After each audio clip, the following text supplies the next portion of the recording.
In our very first video, we are going to discuss about the introduction and teaching concept. Firstly, what is teaching?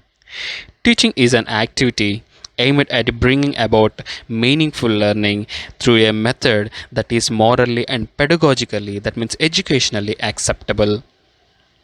So, simply we can say that the concept of teaching is a knowledge sharing. That means an experienced person who experiences the different types of things in their life, who is a teacher, will share that knowledge and the experiences with an inexperienced person who is called a student. So knowledge sharing is very important factor in it.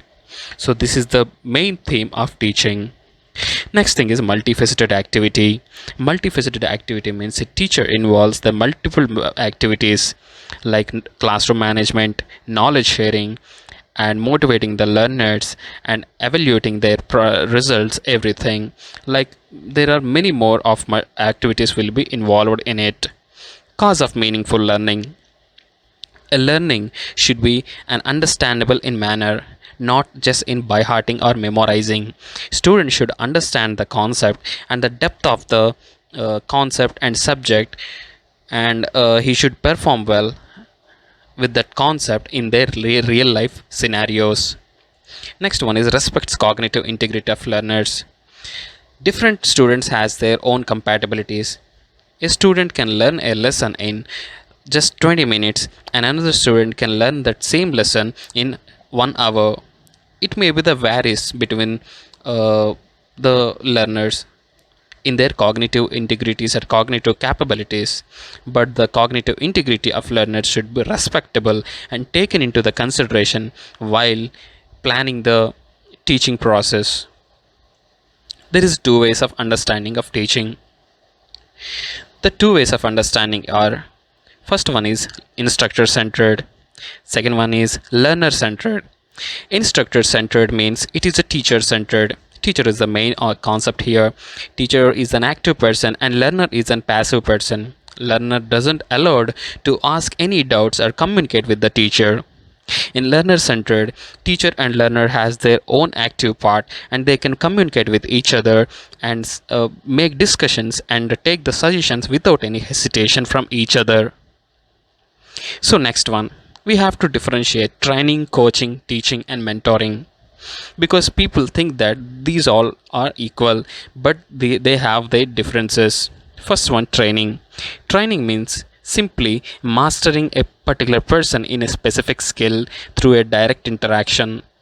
For example, you got selected in a job, you are going to joining into the job. Before joining, company offers you a training session. That means what are the roles and responsibilities you have to pursue in the company's real time scenarios. That should be uh, have a mandatory skill set. Those skill set can will be taught by the mentors or the trainers in the training sessions to you, that you can have that particular skill and you can showcase those skill and that you can use the skill on the real time scenarios of your job while you are joining into the company. So for example, training before entering a job role. Next one is coaching. Coaching is nothing but a task and performance based.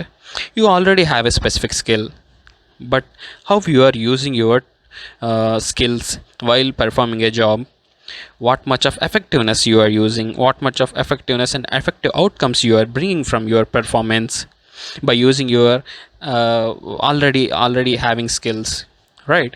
So if you are not performing well, the coach will help you to enhance your performance. For example, sports. Next one is teaching. Teaching is a formal type of education. The main thing is knowledge sharing and interaction between the teacher and student. At the same time, memorizing is the main concept here. For example, schools or colleges. Next one is a mentoring. Mentoring is building the capability through the motivation. Mainly it depends on the relationship between the teacher and student. Teacher will direct the student in a right path to achieve something bigger. For example, a co-pilot. Next one is nature and characteristics of teaching. So what are the natures of teaching? We'll discuss in it. First one, guidance. We have to guide the student. Interaction. We have to interact with the student. The interaction between the student and teacher is very important to clarifying the doubts. Effective knowledge giving. Giving the knowledge which are related to the subject is very important. Unrelated knowledge is a useless thing. Science of education. Teachers should use scientific methods while teaching. And encouraging learners. Encouraging learners means what the interests of the learner should be known by the teacher and encouraged in that particular path only. Formal and informal education. Formal education means it have a specific format, but when informal education there is no any format there. For example, you want to write a leave letter to your teacher, there will be a particular format will be there. In that format only you have to written. But when you communicate with your colleague or your neighborhood, you don't have any particular format, you can communicate with them with freely manner, right? There is no any format with them, you can share anything whatever you wish. Next one is communication. What type of communication it will be? Communication between the teacher and the student is very important. Teaching is a tool, helps to adjust a particular student with the society, right? In real time scenarios he should use that particular learnings and success in his life. Next, objectives of teaching. To develop objectives of teaching is very important, but what to develop? First one, critical and logical thinking. Teaching develops the critical and logical thinking of the student.